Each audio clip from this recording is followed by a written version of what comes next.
Bismillahirrahmanirrahim. Assalamualaikum warahmatullahi wabarakatuh. Suaranya enggak kedengeran ya? Salamnya ini. Kelihatannya masih muda semua ini. Kita ulang yang semangat ya, menggema ya. Assalamualaikum warahmatullahi wabarakatuh.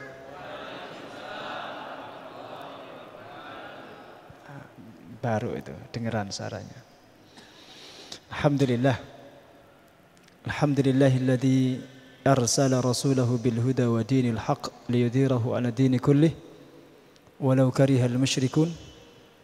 Asyhadu an la ilaha illallah wahdahu la syarika lah wa asyhadu anna Muhammadan 'abduhu wa rasuluhu la nabiyya wa la rasula ba'dah.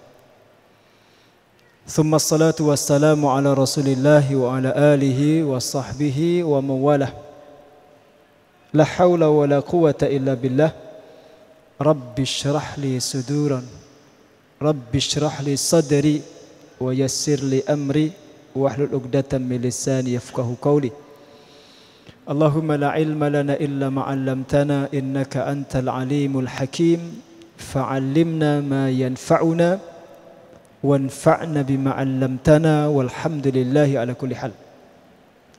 Ma'asyiral muslimin wal muslimat, ayyuhal mu'takifun wal mu'takifat rahimakumullah. Tadi kalau disebutkan ini malam terakhir, kesannya itu ini menjadi pungkasan, menjadi khatimah. Harapannya mudah-mudahan husnul khatimah. Harapannya ya, mudah-mudahan husnul khatimah. Amal kita di bulan Ramadan diterima oleh Allah Subhanahu wa taala. Karena amal itu tergantung pungkasannya. Innamal a'malu bi khawatimiha. Amal apapun itu yang dinilai adalah ujungnya, akhirnya itu. Termasuk usia kita juga yang dinilai itu akhirnya. Anak muda nakal-nakal sithik ora apa-apa. Sing penting ora oke-oke. Tapi kalau sudah tua itu harus soleh, harus kembali kepada Allah. Ya, wajar itu kalau ada anak muda agak-agak nakal, itu wajar. Bukan berarti benar ya, wajar, dimaklumi. Tapi kalau dia sudah mencapai usia 40 tahun, itu sepertiga terakhir, ya, itu harus kembali kepada Allah.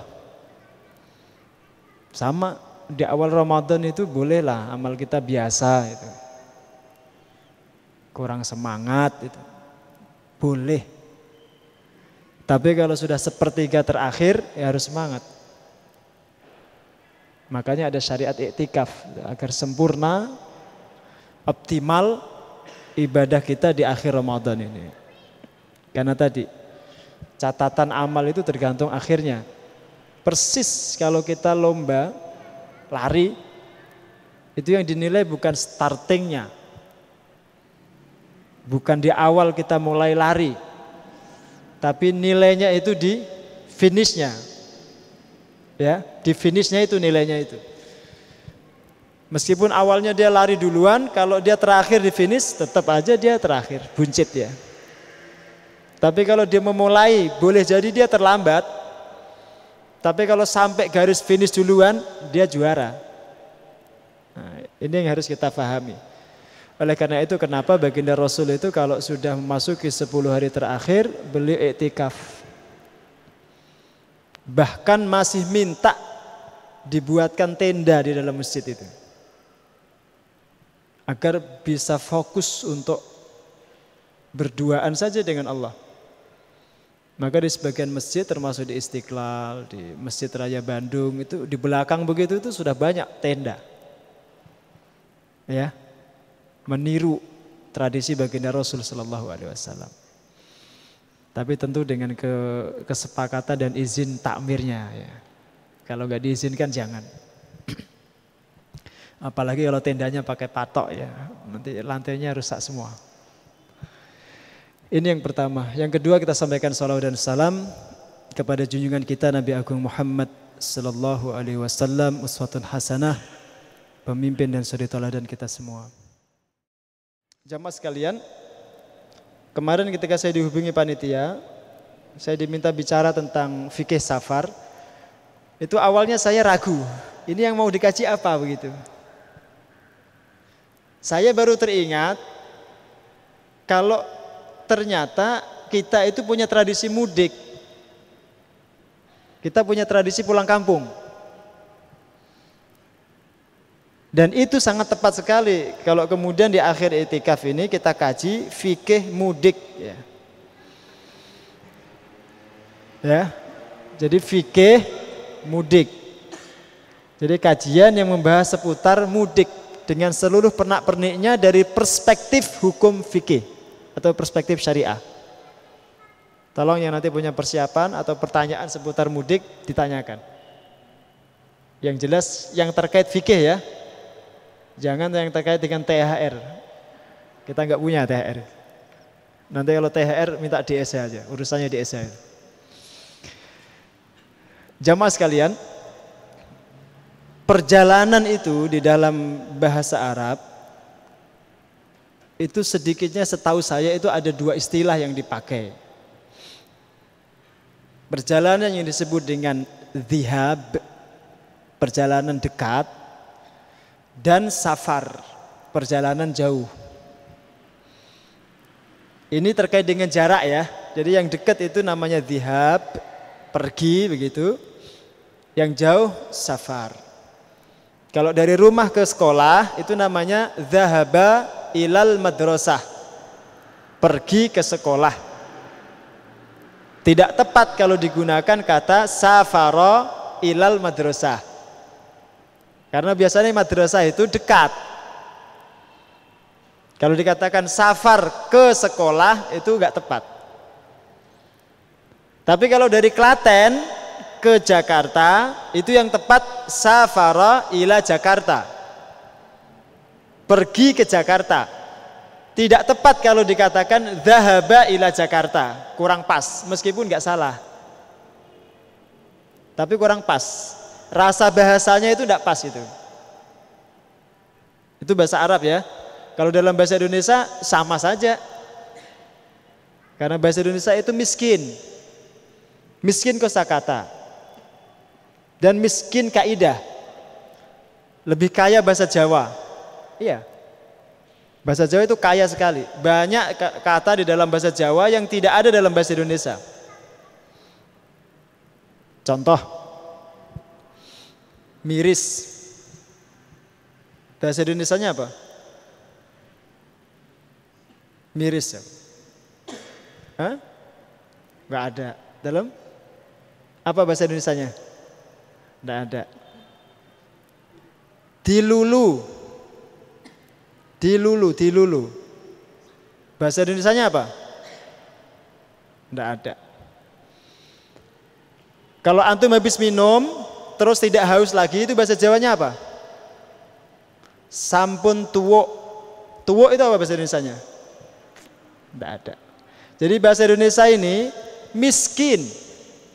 Minal lughat al-miskinah. Termasuk bahasa yang miskin. Iya. Bahasa Jawa lebih kaya. Duduk aja itu dalam bahasa Jawa berapa kosakatanya itu? Betul enggak? Bahasa Indonesia cuma satu, duduk.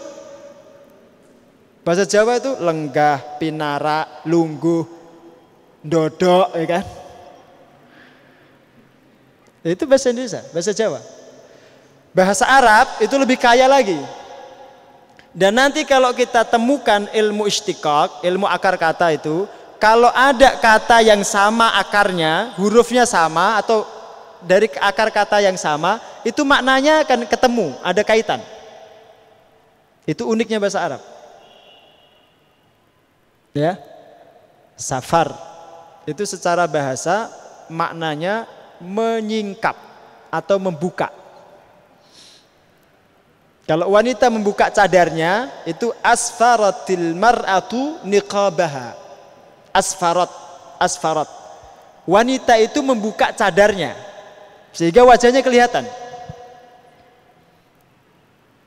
Safar dikatakan menyingkap atau membuka, itu kata penulis Lisanul Arab, itu karena perjalanan jauh itu akan membuka sifat dan watak asli musafir itu.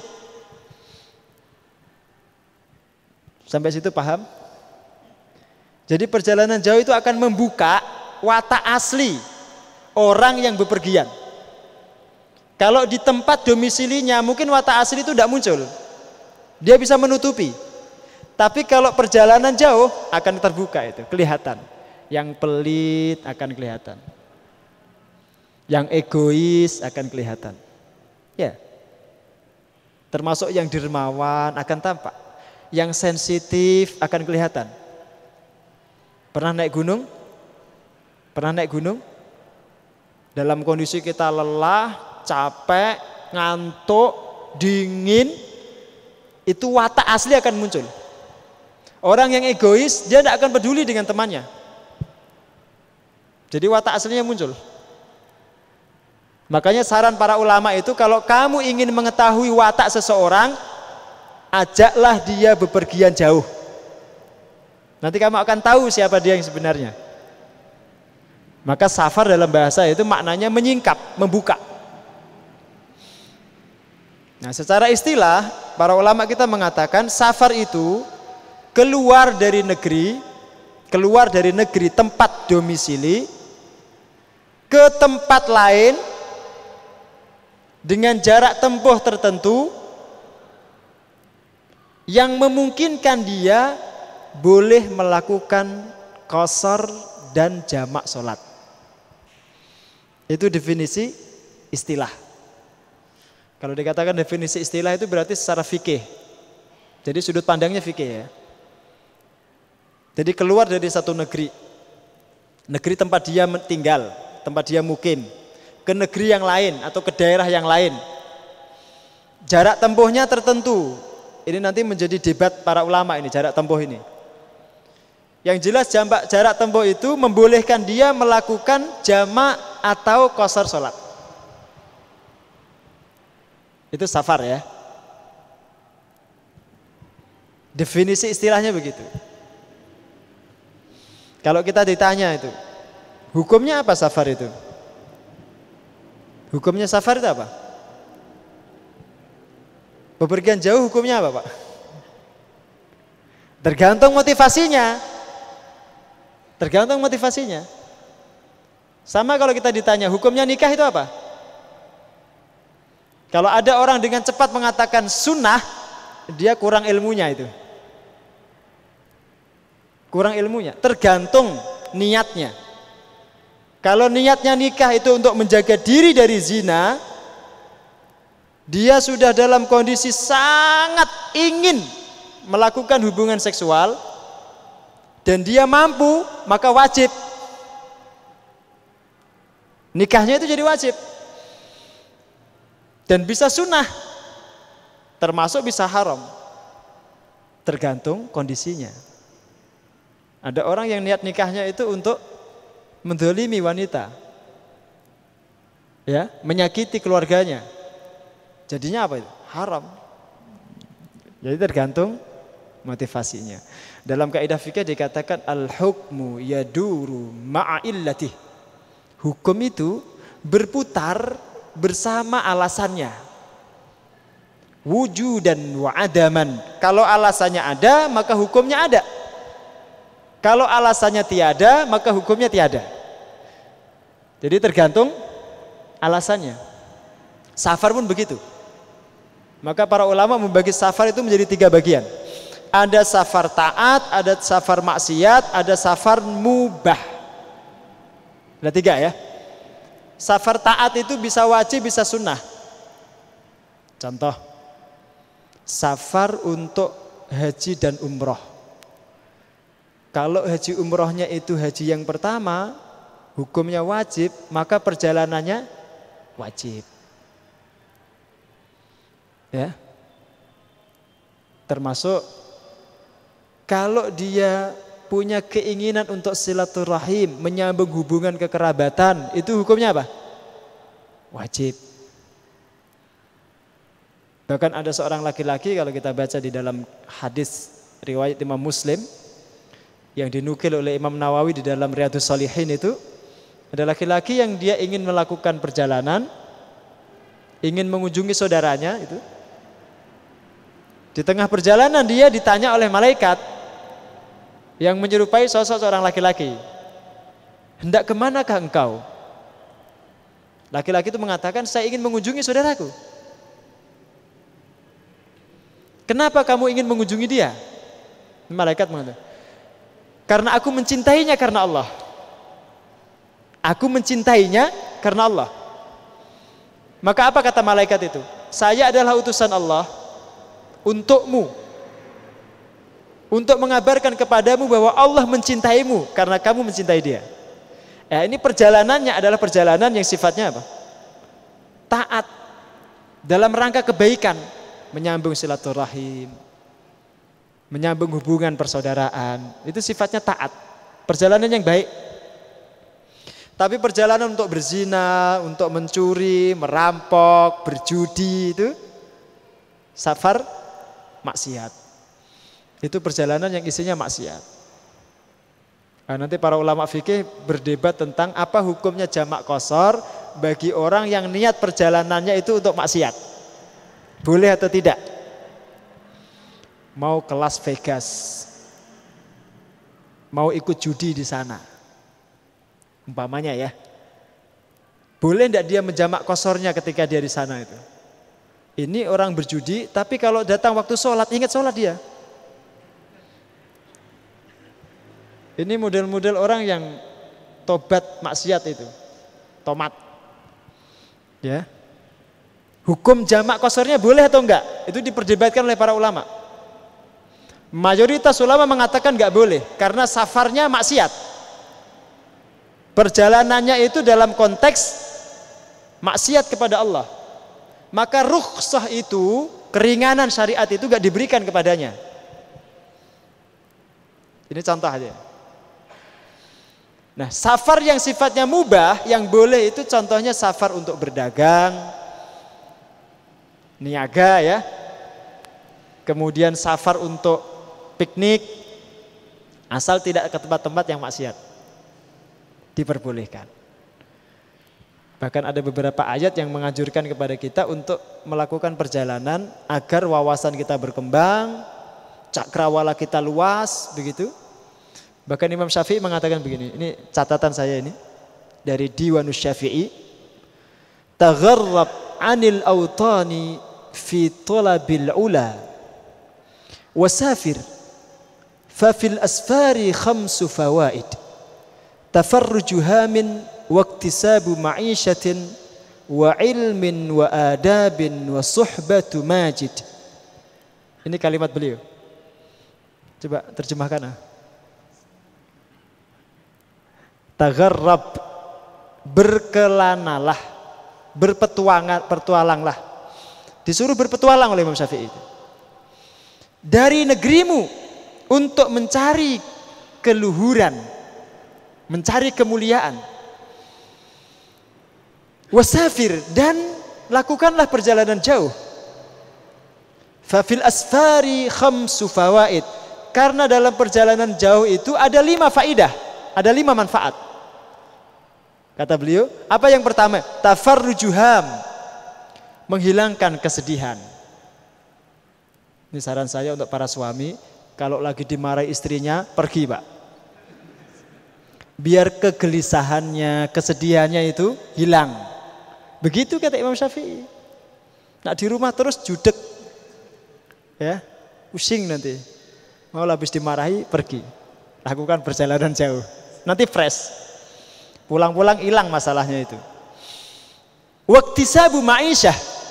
Yang kedua, untuk mendapatkan ma'isyah. Apa ma'isyah itu? Ma'aisyah. Ma'isyah itu apa? Idza wujidatil ma'isyatu wujidatil aisyatu. Kalau ma'isyah ada, maka Aisyah juga ada. Apa ma'isyah itu? Ma'isyah itu nafkah. Jadi salah satu fungsi perjalanan jauh itu untuk mencari nafkah. Maka betapa banyak orang yang mencari nafkah di tempat yang jauh. Banyak yang keluar daerah, keluar negeri, gitu kan? Keluar kota. Karena di daerahnya sendiri bisa jadi dia tidak kreatif. Di negeri orang dia kreatif. Dia pinter, terbuka pikirannya. Banyak ide begitu. Ini contoh ya. Yang kedua. Yang ketiga, wa ilmin. Termasuk untuk mencari ilmu. Ini ketiga. Ini yang dari luar daerah, tolong angkat tangannya. Selain saya. Dikit, 2, 3. Ini berarti orang udik semua ini. Orang asli semua. Berarti nggak cocok saya bicara ini. Jadi gini, antum baca biografi para ulama itu ketika mereka mencari ilmu. Terus nanti lihat peta dunia. Bagaimana atau berapa jarak yang ditempuh oleh Imam Bukhari untuk mengumpulkan hadis sampai tersusunlah kitab Sahih Bukhari itu. Itu jaraknya ribuan kilo. Dari Bukhara, Uni Soviet itu berkeliling ke Timur Tengah, muter-muter itu di sepanjang Madinah, Mekah, Baghdad, Irak ya, Kufah, Basrah, Mesir untuk mengumpulkan hadis. Itu jarak yang gak sederhana. Perjalanan yang jauh sekali. Dan umumnya para ulama kita itu meninggal, wafat tidak di negerinya. Tidak di tempat dia lahir. Imam Syafi'i lahir di Gaza, Palestina, meninggalnya di Mesir. Contoh, Ibnu Mas'ud lahirnya itu di Mekah, meninggalnya di Kufah, di Basrah, di Irak sekarang. Dan lain sebagainya. Wali Songo itu rata-rata asli mana itu? Timur Tengah. Wali Songo itu rata-rata asli Timur Tengah. Ja'far Shadiq, Sunan Kudus itu asli Palestina. Meninggalnya di Kudus. Kotanya meskipun namanya sama tapi beda teritorialnya. Kudus itu dari kata Al-Quds. Masjid Kudus itu sebutannya Menara Kudus, tapi nama aslinya Al-Masjidul Aqsa. Itu karena beliau ingin mengenang kota Al-Quds itu dan mengenang Masjidil Aqsa, maka namanya pun disamakan dengan nama daerahnya. Ja'far Shadiq. Aslinya Palestina. Itu tujuannya selain mencari ilmu, menyampaikan ilmu. Dakwah itu. Ini yang ketiga. Yang keempat, adab. Perjalanan jauh itu bisa menghaluskan watak. Jadi kalau nggak percaya, tapi dengan metode dan teknik yang benar. Karena di sepanjang perjalanan kita akan melihat fenomena-fenomena yang tidak kita temukan di negeri kita. Di Jakarta itu banyak kita temukan rumah-rumah kardus. Ngilu itu hati kita melihatnya itu. Betul, prihatin. Sehingga hati kita itu sensitif kalau lihat orang miskin itu. Kasihan. Contoh yang lain, di kota-kota besar itu kalau semakin malam semakin ramai, hingar-bingar, maksiat itu gampang ditemukan. Itu kalau kita hadapi dengan metode yang benar, itu akan menjadikan kita itu halus, adabnya halus, sopan santunnya tinggi. Ini yang keempat. Yang kelima, wasuhbatu majid, dapat teman yang baik. Ya. Tambah teman, tambah saudara, tambah kawan. Itu fungsi perjalanan jauh. Saya dulu nggak kenal di daerah Klaten ini satupun orang. 2006 ketika terjadi gempa itu saya di Bayat itu buat posko dengan teman-teman. Yang saya tahu ketika itu hanya Mas Habib Bayat itu. Yang lain saya nggak kenal. Pak Agung nggak kenal, Mas Tarno nggak kenal, ya, Mas Haryanto nggak tahu. Sekarang banyak kenal saya. Pak Imam saya kenal, ya, Pak Sidik. Ya. Tambah teman gitu. Maka betul kata Imam Syafi'i ini, khamsub fawaid itu betul. Ada 5 faidah itu benar. Maka jangan seperti katak dalam tempurung. Ini saran saya untuk anak-anak muda, jangan ragu untuk menempuh perjalanan jauh. Bermimpilah, berpetualanglah, berkelanalah, pergi ke tempat-tempat yang jauh. Baca itu novelnya Ikal itu, novelnya Laskar Pelangi, Eden Shore itu, baca itu agar bisa menjelajah dunia. Kalau masih muda itu harus begitu. Jangan di Klaten terus, nanti wawasannya lokal, sempit. Meskipun Klaten ini luas menurut kita, tapi kalau kita keluar daerah, Klaten itu kelihatan kecil sekali. Maka keluar negeri, punya cita-cita nanti kuliah di luar negeri, S1-nya di Timur Tengah, S2-nya di Eropa, S3-nya di Amerika. Pulang kampung, ya kan? Setelah perjalanan sekian itu pulang kampung. Tapi menetapnya jangan di Klaten. Ke Indonesia bagian mana yang perlu kita bangun? Nah, itu contoh aja. Jadi hukum safar kembali lagi kepada motivasinya. Tergantung motivasi dan niat, ya. Ini yang kedua. Yang ketiga terkait batasan safar. Tadi sudah saya sebutkan di awal, berapa perjalanan atau berapa kilometer perjalanan itu dikatakan safar. Ini masalah yang diperdebatkan oleh para ulama. Cuma sebelumnya kita harus pahami, ini masalah fikih. Maka judulnya tadi kan fikih kan.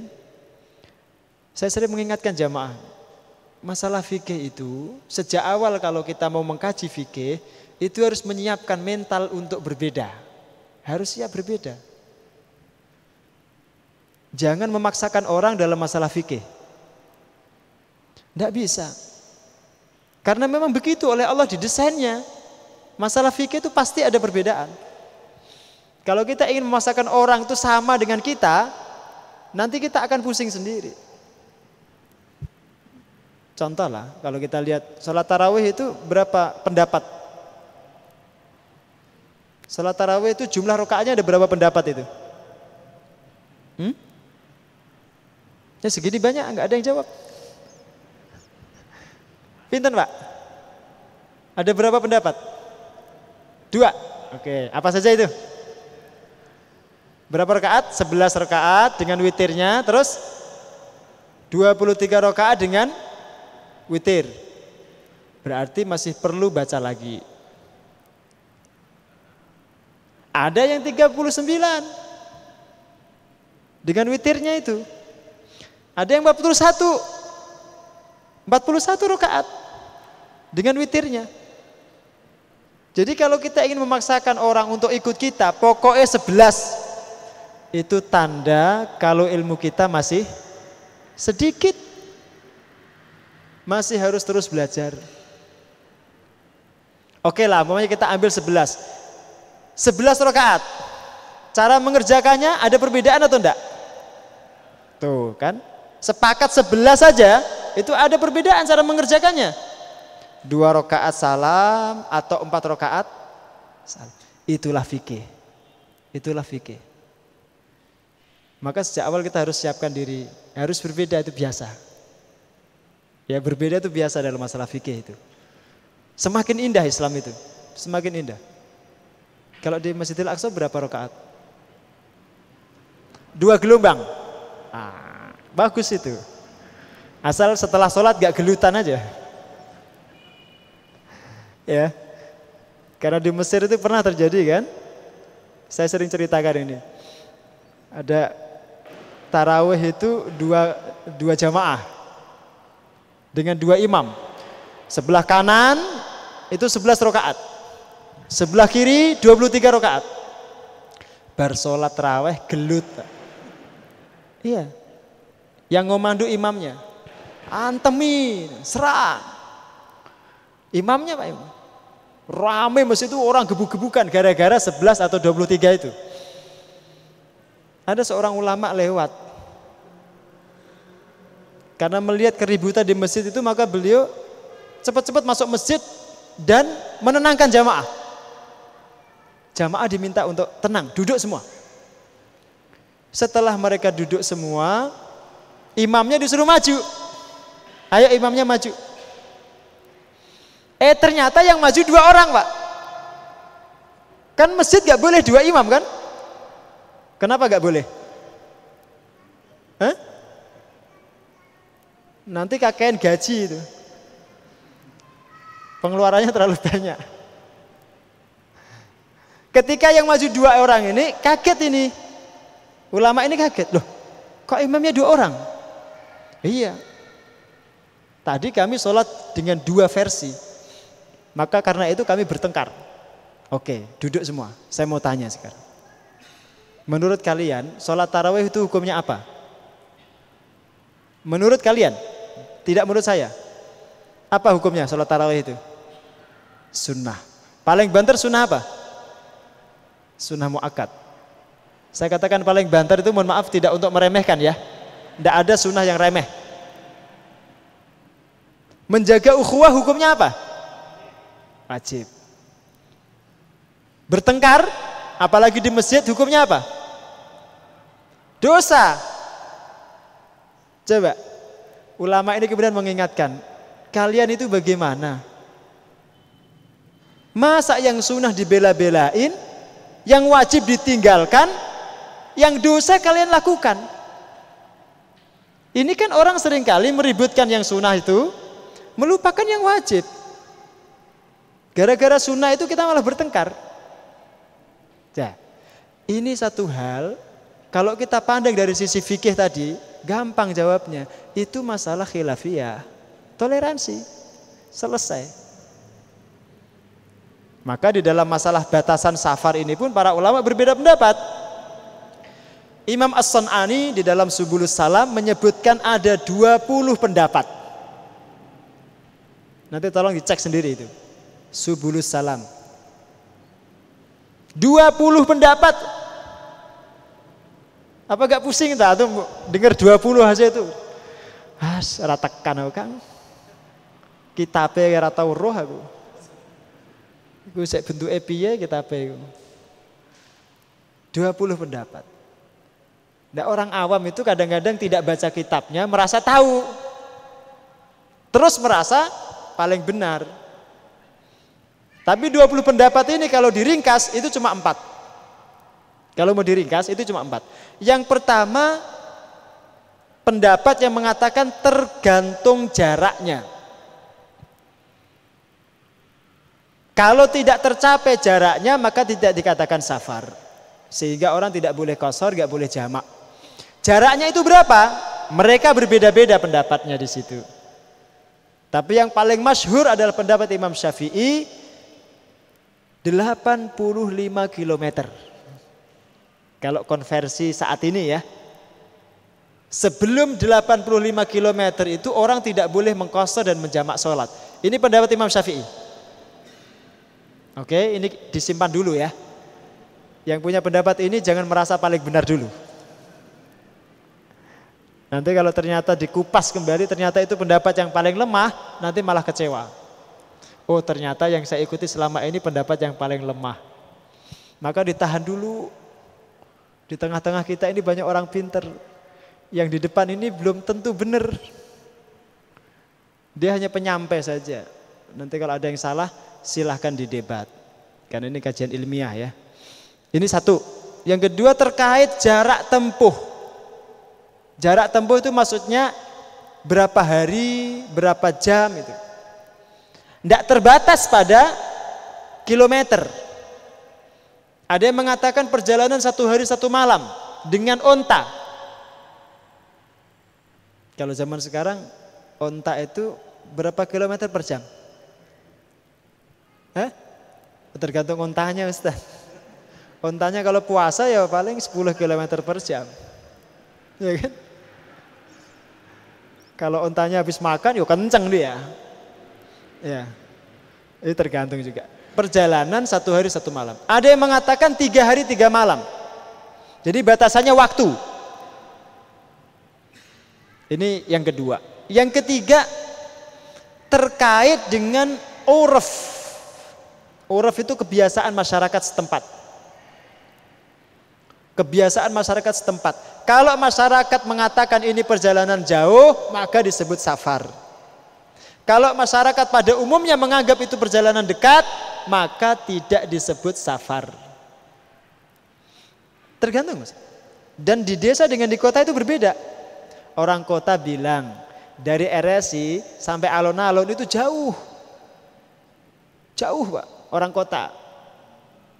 Tapi orang desa perjalanan dari RSI itu sampai ke Wonosari, Gunung Kidul itu dekat, Pak.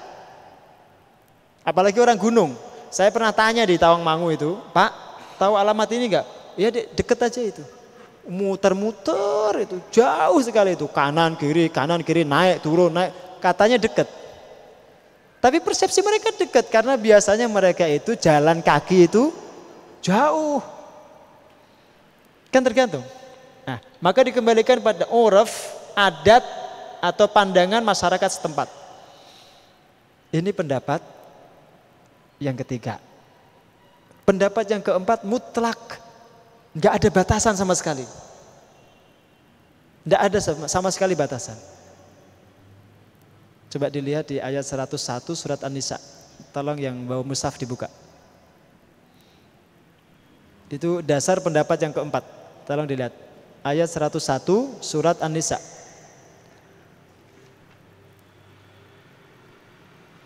Ketemu kah?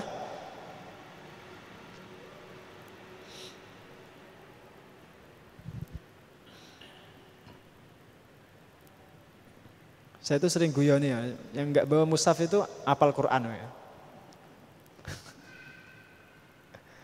101. Orang bawa mushaf, hafid Quran berarti. Ya. Kemana-mana mushafnya harus dibawa. Udah ketemu? Ya, minta tolong dibacakan terjemahnya.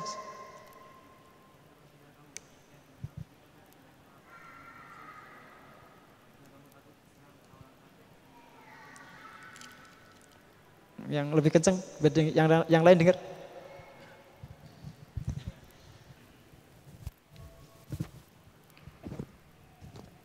Dan apabila kamu bepergian di muka bumi, maka tidaklah mengapa kamu mengkosor sembahyangmu jika kamu takut diserang orang-orang kafir. Sesungguhnya orang-orang kafir itu adalah musuh yang nyata bagimu. Nah, ayat 101 surat An-Nisa itu redaksinya kan umum. Jika kalian bepergian di muka bumi, enggak disebutkan itu bepergian jauh atau dekat. Pokoknya bepergian. Enggak ada batasan bahkan di situ. Nah, ini kata pendapat yang keempat, berarti bepergian model apapun, jarak berapapun, orang boleh jamak qashar. Ini pendapat yang keempat. Agak celeneh, tapi dia punya dalil kan? Itulah fikih. Sehingga kalau kita kemudian melihat ada orang, umpamanya ya, mohon maaf, dari Blangwetan, sholat di Masjid Raya yang lama, alun-alun itu, terus dia jamak qashar, kita tidak perlu risau. Yo ben, itu pendapat dia. Tidak usah jamak qashar terus ya Pak, yo ben. Kalau ditanya, jenengan ngikuti pendapat mana? Ya orang ngerti aku juga. Nah, itu baru boleh ditegur. Dia kalau sudah ngambil satu pendapat, dia harus tahu itu argumentasinya. Jangan asal nyari yang enak aja. Ya, harus dia pelajari, baru boleh dia beramal. Oke, ini batasan safar ya. Kalau menurut antum yang mana nih? Yang enak? Hah? Yang terakhir ya. Ya cocok lah itu. Nanti kesini nih, nanti jamak qashar semua itu. Ya. Baik, ala kulli hal begitu pendapatnya. Biarlah pendapat itu seperti itu. Monggo mau milih yang mana, itu namanya khilaf. Ya. Tidak ada yang merasa paling benar. Karena masing-masing punya dalil. Kalau ingin melihat dalilnya, tadi saya sebutkan referensinya As-San'ani di dalam Subulus Salam. Ada tambahan lagi komentar. Ibnu Qudamah di dalam kitab Al-Mughni mengatakan, saya ambilkan terjemahnya, tidak ada sama sekali dasar yang jelas untuk menentukan batasan jarak safar.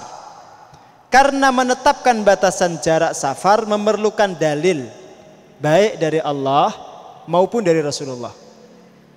Kalau tidak ada dalil tentang itu, tidak ada hak kita menentukan batasan itu. Ini kata Ibnu Qudamah. Ibnu Qudamah itu mazhabnya Hambali.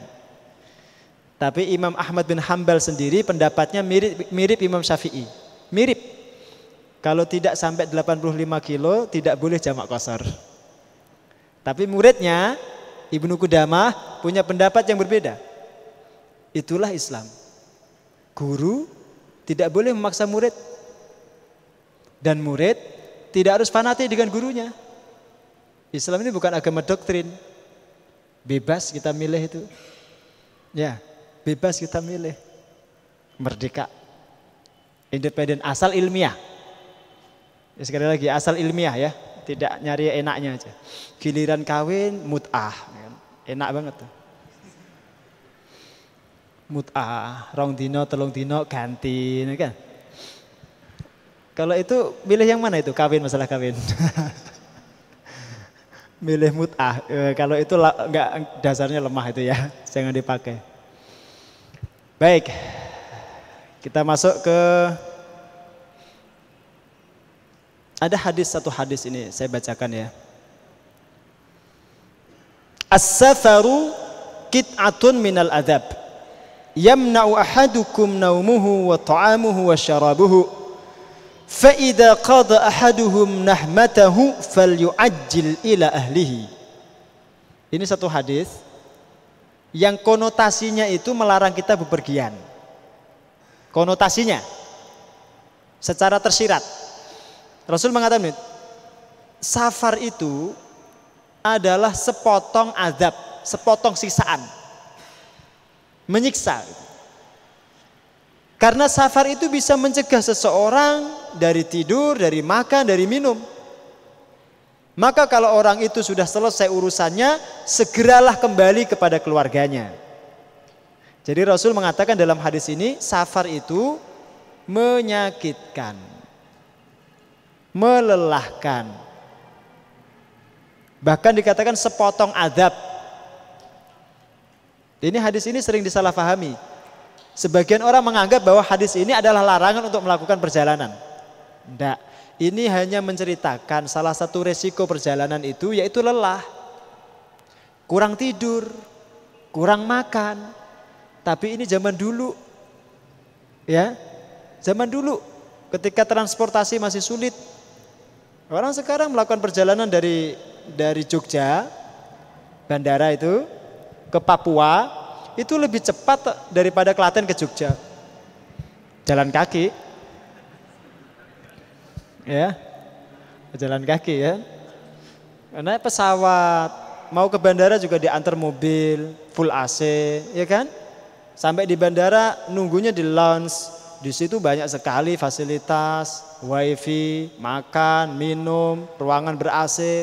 Sampai nanti di bandara tujuan, dia juga dapat fasilitas, dijemput. Tidak ada kelelahan. Maka ini konteks zaman dulu.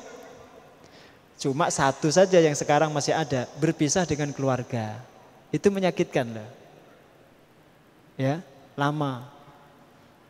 Gak ketemu, itu juga kan beban. Nah, jadi hadis ini tidak mengatakan bahwa safar itu tidak boleh, bukan itu. Tapi Rasulullah hanya ingin menceritakan salah satu resiko perjalanan. Kemudian yang keempat, poin keempat ya, bab keempat adalah rukhsah. Keringanan apa saja yang diperbolehkan bagi seorang musafir, termasuk kalau kita mudik. Apa saja yang boleh dilakukan? Nanti adab-adabnya nanti ya, belakangan. Ada anggapan kalau bepergian di hari Jumat itu enggak boleh. Karena nanti ketemu Jumatan. Betul? Bahkan ada anjuran dari sebagian ulama, kalau mau bepergian hari Jumat, sebaiknya sebelum subuh sudah berangkat. Itu agar tidak ada kesan bepergiannya itu untuk menghindari Jumatan. Ya, pendapat ini sah-sah saja. Tetapi tidak ada satupun dalil yang melarang bepergian di hari Jumat. Tidak ada. Tidak ada sama sekali. Maka perlu kita ketahui di antara rukhsah, keringanan yang diberikan kepada musafir, tidak Jumatan. Boleh dia enggak Jumatan. Kalau dia bepergian setiap pekan, enggak Jumatan terus. Dosa enggak dia? Enggak, karena itu rukhsah. Bahkan kalau dia sedang Jumatan, di hari Jumat, kalau disuruh milih antara dia Jumatan di tengah perjalanan dengan warga sekitar, dengan warga yang mukim, dengan dia melakukan sholat duhur, lebih baik mana? Ya Pak, ini pertanyaan. Saya ulang. Kalau ada musafir, dia bepergian di hari Jumat, dia disuruh milih ini antara ikut Jumatan penduduk setempat dengan dia melakukan jamak qashar duhur dengan asar, lebih baik mana itu? Secara fikih, Jumatan atau di jamak duhur asar? Jumatan Pak. Duhur asar Jumatan. Nah, itulah fikih. Berbeda.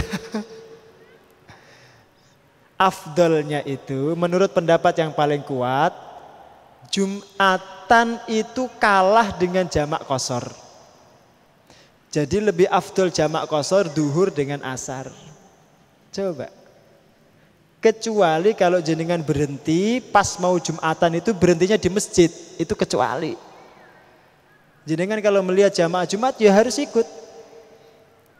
Tapi kalau jenengan ingin menjamak dengan asar, itu dianjurkan jangan Jumatan. Karena pendapat yang terkuat itu Jumat itu tidak bisa dijamak dengan asar. Jadi kalau jenengan melakukan Jumatan, asarnya nanti di waktu asar. Di qashar boleh, tapi di jamaknya tidak. Bisa dipahami ya? Sedangkan mengambil rukhsah itu hukumnya sunnah.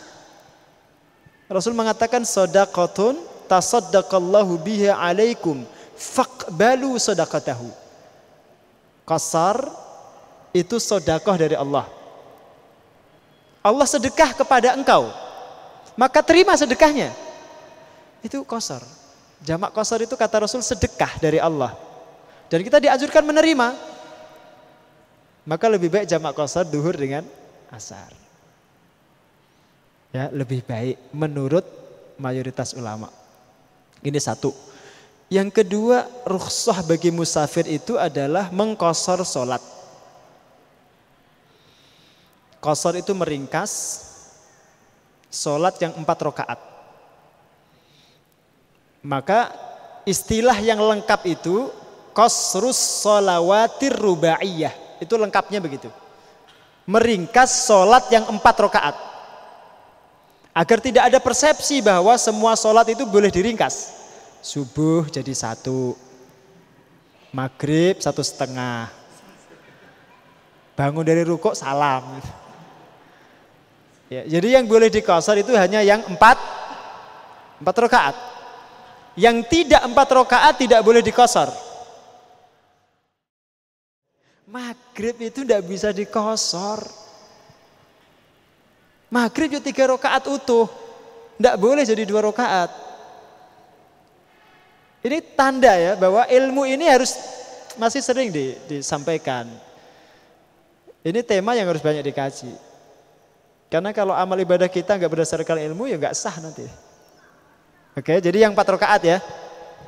Dasarnya adalah tadi surat An-Nisa ayat 101 dan juga hadis Umar bin Khattab ketika beliau ditanya oleh Ya'la bin Muawiyah tentang ayat itu. Ditanyanya tentang begini. Wahai Amirul Mukminin, wahai Umar. Di dalam ayat itu Allah kan menyebutkan syarat boleh qashar itu kalau dalam kondisi takut diserang musuh. Ya kan tadi bunyinya? Sekarang kan sudah aman. Tidak ada perang. Apakah itu masih berlaku? Kata Umar, saya dulu juga pernah menanyakan itu kepada Rasul karena ganjil. Sekarang sudah gak perang lagi, berarti sudah gak boleh qasar. Rasul mengatakan tadi, sodaqatun tasaddaqallahu biha alaikum faqbalu sodaqatahu. Itu sedekah Allah, terima sedekahnya. Jadi meskipun ayat itu konteksnya ketika perang, hukumnya tetap berlaku sampai sekarang. Meskipun dalam kondisi aman, kondisi damai, qasar tetap berlaku, boleh. Ya Allah kemudian memahami bahwa ayat itu tidak difahami letterleks. Maka perlu bertanya kepada orang-orang yang tahu tentang asal usul bagaimana turunnya ayat itu. Itu kajiannya tafsir nanti ya. Jelas ya, ini qasar. Kalau ditanyakan begini, Ustadz, kalau ada hujan itu bolehnya diqasar atau dijamak? Hujan itu salah satu rukhsah, boleh menjamak sholat tapi tidak boleh mengqasar. Ya, boleh menjamak. Maghrib dengan isya terutama.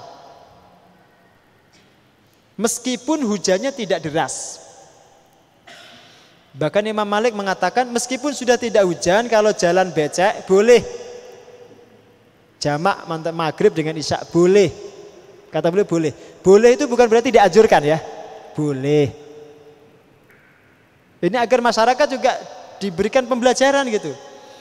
Saya kalau ngimami di RSI maghrib dengan isya hujan, itu jamaah sudah request, Ustadz jamak ya. Kalau ada request itu malah gak saya turuti Pak. Boleh, jadi boleh ya. Tapi terserah imamnya, mau dia jamak mau qasar terserah. Mau dijamak mau tidak terserah. Tapi kalau perjalanan itu selain jamak, selain qasar boleh menjamak. Maka yang ketiga, rukhsahnya boleh menjamak sholat.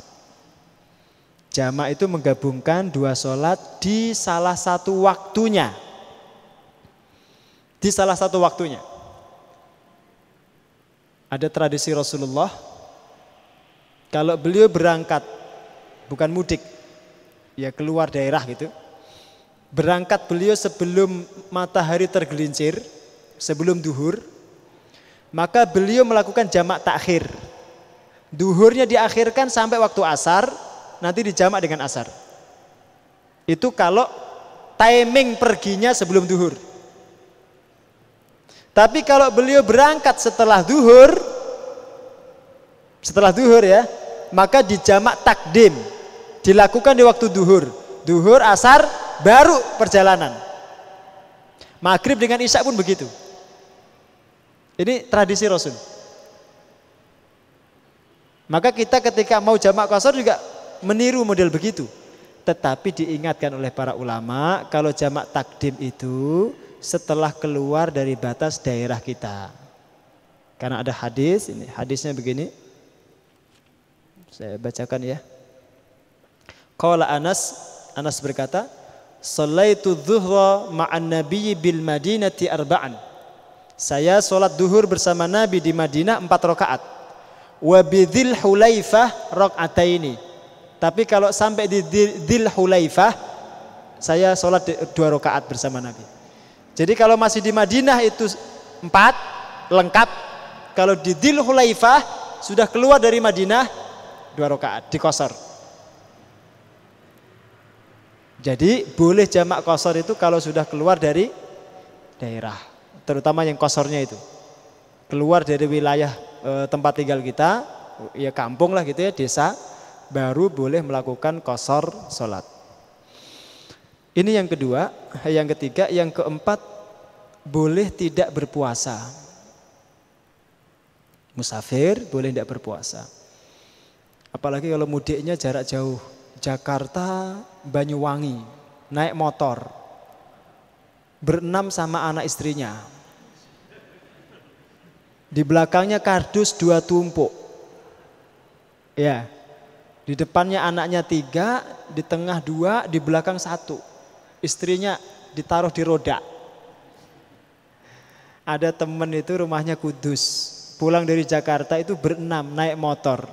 Itu orang bukan salut dengan dia, salut dengan motornya itu. Kok kuat itu. Maka perlu dibuat testimoni untuk merek motor itu. Memang kuat. Saya nggak usah sebutkan. Kuat banget motornya itu, bukan orangnya. 6 orang, Pak. Karena memang kendaraannya baru itu ya. Belum punya mobil. Sekarang sudah punya mobil beliau. Direntengi itu, Pak. Ya. Berenam. Bahkan kalau lihat ada di daerah tertentu itu di Sumatera atau mana itu ojek motor itu bisa dinaiki 5 orang. Di belakang begitu berjajar itu orang 1, 2, 3, 4, tengahnya 1, sopirnya 1. Wah, itu juga kayak ini Pak, kayak Michael Schumacher itu. Nah kalau perjalanannya jauh, jarak tempuhnya jauh, kemudian kondisinya sulit, jangan dipaksakan puasa. Jangan dipaksakan puasa. Ada kejadian di masa Nabi, sahabat itu pingsan ketika perjalanan jauh. Ketika ditanya dia puasa. Maka Nabi mengingatkan, kata Rasul, "Laisa minal birri antasumu fis safar." Rawahu Muslim. Tidak termasuk kebaikan memaksakan diri puasa ketika safar. Enggak baik. Apalagi kalau beresiko sampai pingsan. Maka itu enggak baik. Jadi hadis ini selain menganjurkan kita mengambil rukhsah ketika kita perjalanan dengan tidak berpuasa, juga memberikan pesan jangan memaksakan diri. Karena itu bukan bagian dari agama kita. Nanti sholat malam juga begitu. Ini kan contoh juga. Bagus itu. Jadi kalau sudah ngantuk tidur, jangan dipaksakan. Dan tidak ada celaan itu. Bagus begitu. Ya. Jangan dipaksakan. Ada orang pengen itikaf sepanjang malam. Wah, gayanya itu. Dia sejak sore itu sudah berniat. Mulai jam 10:30, jam 11 sudah mulai ngantuk. Terus matanya dileleti remason. Enggak boleh begitu. Jadi kemudian enggak ngantuk-ngantuk itu karena dikasih remason. Masih ngantuk kayak sambel, Pak. Itu maksakan diri, jangan. Termasuk ini ya.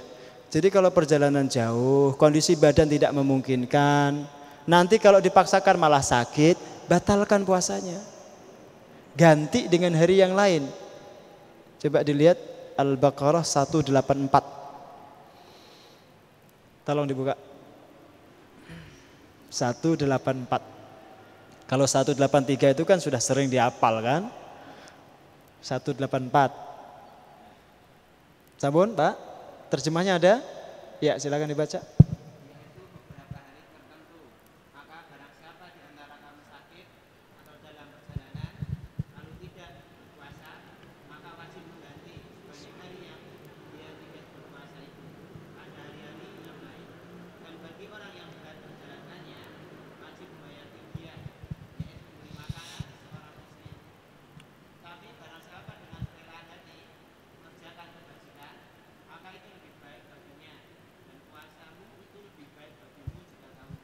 Ya, tadi kan disebutkan kan, faman kana minkum maridan aw ala safarin fa'iddatun min ayamin ukhar. Barang siapa dalam kondisi sakit atau dalam kondisi safar, kemudian dia tidak berpuasa, maka dia mengganti sejumlah hari yang ditinggalkan di hari yang lain. Maksudnya di luar Ramadan. Disebutkan dua kan, kalau sakit atau safar. Ya kan? Bahkan kalau dia lansia, itu disebutkan tadi seterusnya. Kalau terasa berat dia berpuasa karena sudah tua, atau sakit yang kemungkinan kecil sembuh, dia boleh membayar fidyah. Itulah Islam. Mudah. Maka jangan dipersulit. Simple. Maka jangan diperumit. Gampang Islam itu. Jangan sampai kemudian kita ketika mengamalkan agama itu memaksakan diri itu. Ya, selama kemudian kita punya dasar, ambil yang paling gampang. Bahkan Rasul mengatakan ma khuyirtu baina amrayni, tidaklah aku diberikan dua pilihan illa waqad ikhtartu aisarahuma, kecuali pasti aku ambil yang paling mudah.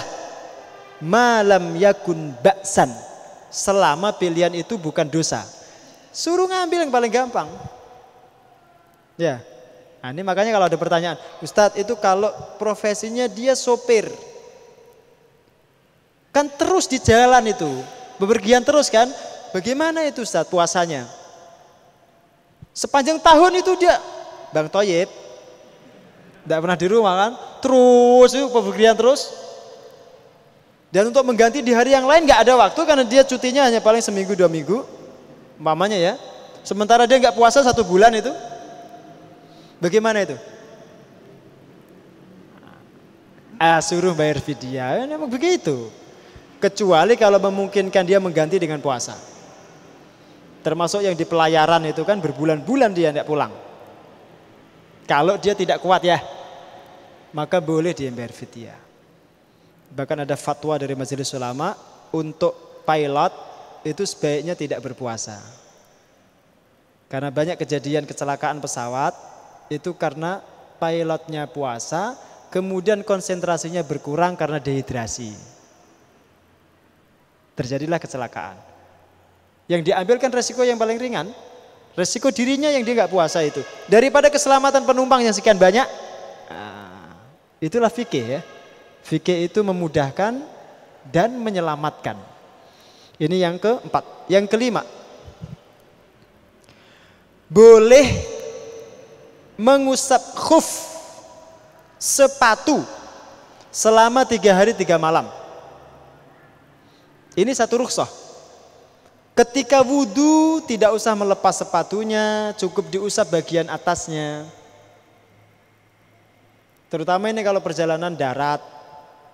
Repot kalau harus buka sepatu berkali-kali. Antum maunya traveling ya. Naik gunung begitu. Petualangan itu kalau antum lepas sepatu, copot sepatu kan repot.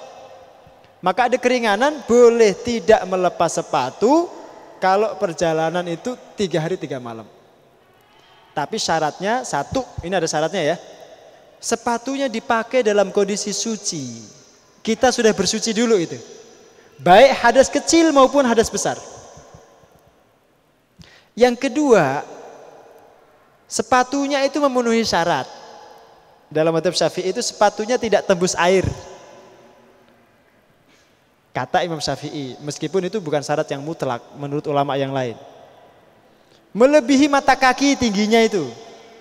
Jadi bukan sepatu sandal.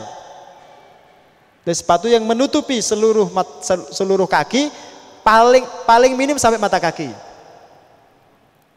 Ya. Kemudian yang keempat, berada di dalam batasan harinya itu. Ya kalau musafir 3 hari 3 malam, kalau mukim 1 hari 1 malam. Dihitungnya sejak batalnya pertama kali. Contoh begini. Saya setelah wudu, kemudian saya memakai khuf, memakai sepatu. Lengkap dengan kaos kaki begitu, saya pakai. Hari ini jam 9 pagi. Oke. Hari ini jam 9 pagi, Ahad jam 9 pagi. Saya batal wudhu saya jam 11 siang. Maka dihitung 1 hari 1 malam itu kalau jam 11 siang besoknya. Bukan dari jam 9, tapi jam 11-nya itu. Dihitungnya bukan dari jam memakai tapi dari jam ketika batal. Dihitung 3 hari 3 malam juga begitu. 3 hari setelah itu jam 11, 3 hari setelah itu. Selama itu boleh diusap bagian atasnya saja. Bukan bagian bawah, bagian atasnya saja. Jadi mohon maaf, diusap bagian sini aja ya. 1 kali aja ngusapnya itu. Kanan kiri itu biar. Sayyidina Ali mengatakan begini. Lau kana ad-dinu bir-ra'yi lakana asfalal khuffi aula bil mashi. Kalau agama itu didasarkan pada logika, mestinya yang diusap itu bagian bawah. Karena yang kotor, yang bawah. Tapi agama itu wahyu.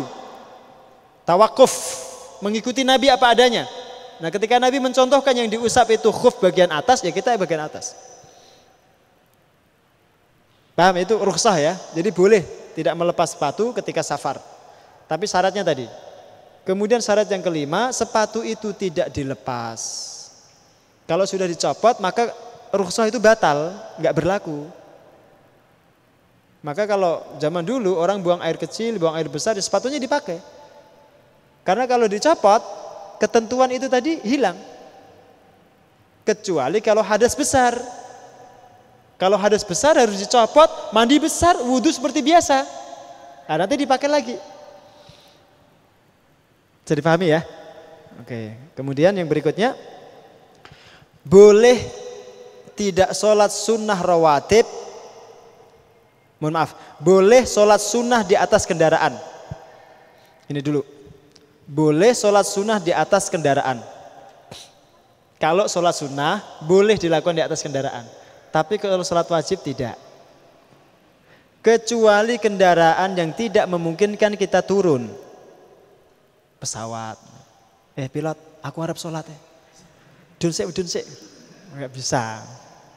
Ya. Ada ketentuannya kan, tidak langsung juk gitu kan. Kapal laut. Kan bagaimana turunnya itu di tengah-tengah laut? Jadi kendaraan-kendaraan yang tidak memungkinkan kita turun, tidak. Nah, kenapa sholat wajib itu harus turun dari kendaraan kalau memungkinkan? Karena contoh Nabi begitu.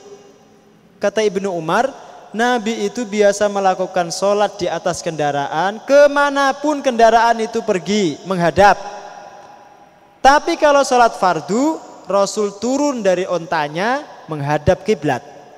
Jadi turun kalau sholat fardu itu. Maka kalau antum mau sholat sunnah di atas motor boleh. Ya. Piye sholat? Kalau zaman dulu ketika di atas onta juga nggak ada orang berdiri. Sholatnya di atas onta sambil duduk. Tapi Nabi biasa melakukan sholat sunnah itu di atas onta. Berarti kalau di atas motor juga boleh. Ya. Sholat sunnah. Allahu Akbar. Boleh enggak? Kalau memungkinkan dia bisa, boleh. Boleh. Ya, sebisanya. Itu kalau enggak mau berhenti. Tapi kalau sholat fardu enggak boleh. Ya, termasuk di atas mobil. Ini sering pertanyaan. Di atas mobil itu boleh enggak sholat fardu? Minggir dulu lah. Cari masjid atau menghadap kiblat. Karena mobil itu bisa dikendalikan untuk berhenti kapanpun kita mau. Apalagi kalau macet. Jauh wes tinggalin mobilnya, sholat sik pinggir tol ya, pinggir jalan. Ya. Kalau bis, bis itu agak repot. Karena tidak semua sopir itu paham syariat. Apalagi sopir-sopir yang agamanya noni itu. Itu disuruh berhenti malah ngamuk. Ya, nggak mau. Itu bis. Itu dilihat nanti kondisinya lah. Ya, kalau tidak memungkinkan ya diperbolehkan. Kemudian yang ketujuh, boleh tidak melakukan sholat rawatib kecuali qobliyah subuh.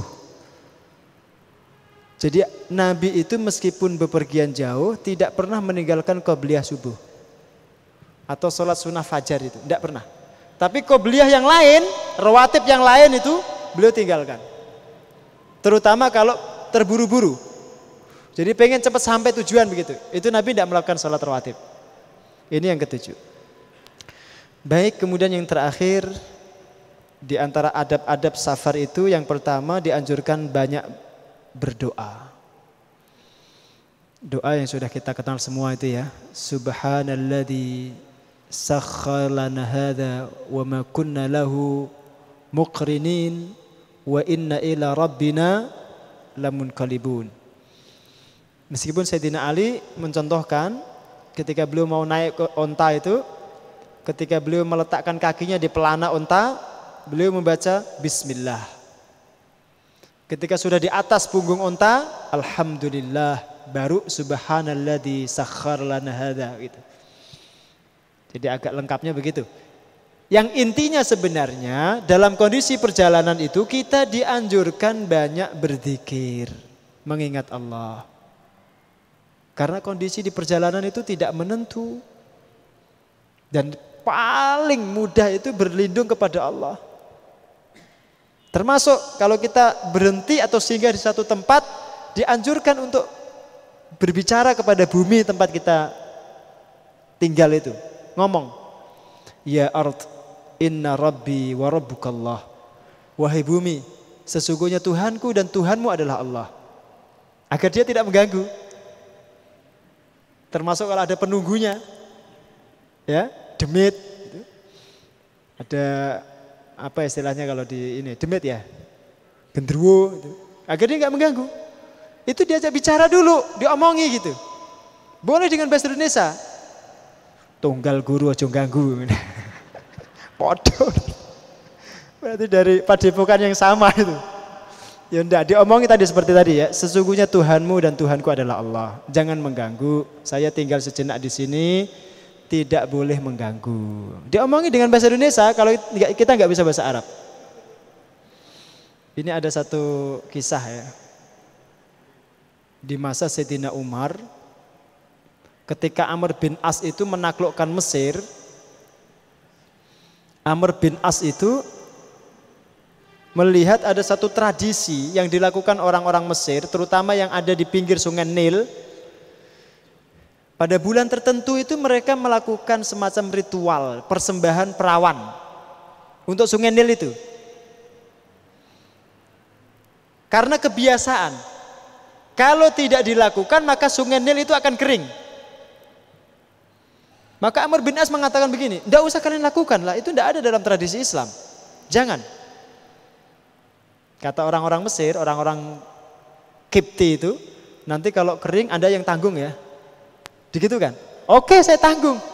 Ternyata kering betul. Gak ngalir sama sekali.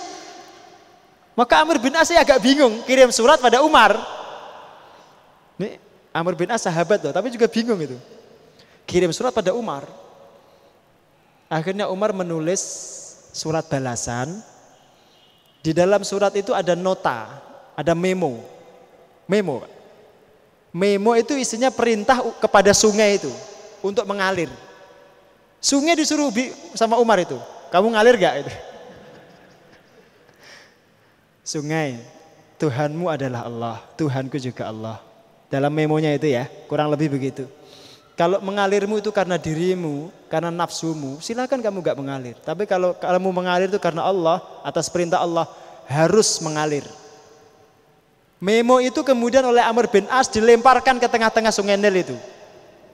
Dibaca sama sungai, ngalir dia. Itu karomah Sayyidina Umar. Ya. Sampai sekarang gak pernah kering sungai Nil itu. Maka orang Mesir kalau mendengar kata Umar itu dia sudahlah pokoknya angkat tangan itu. Wali. Orang Mesir. Ya, termasuk Amr bin As itu. Masya Allah, itu sahabat-sahabat Nabi yang mulia, yang terpuji sekali. Baik, ini beberapa. Kemudian adab berikutnya khusus bagi wanita. Perjalanan itu harus dengan mahram. Mahram itu bisa suami, bisa ayah, bisa adik, laki-laki, bisa kakak. Perjalanan jauh, ya. Tapi kalau jenengan beli bumbu ke tetangga sebelah, ya enggak usah. Ya, beli terasi ke pasar Klaten, ya enggak perlu dengan mahram. Boleh sendiri. Tapi kalau perjalanan jauh, kata Rasul minimal perjalanan 1 hari 1 malam tidak halal kecuali dengan mahram. Itu termasuk adab. Wallahu a'lam bishawab. Nanti kalau ada pertanyaan dipersilahkan. Aku qouli hadza wa astaghfirullahaladzim wa lisa'iril muslimin. Assalamualaikum warahmatullahi wabarakatuh.